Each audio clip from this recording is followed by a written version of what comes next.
Slievenamon.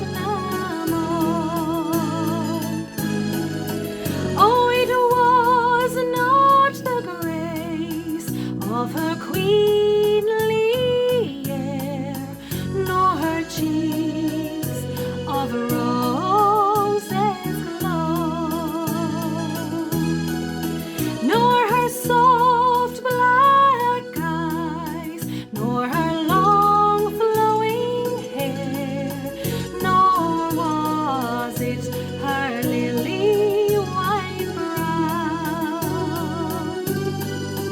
'Twas the soul of truth and the melting roof and the smile of summer's dawn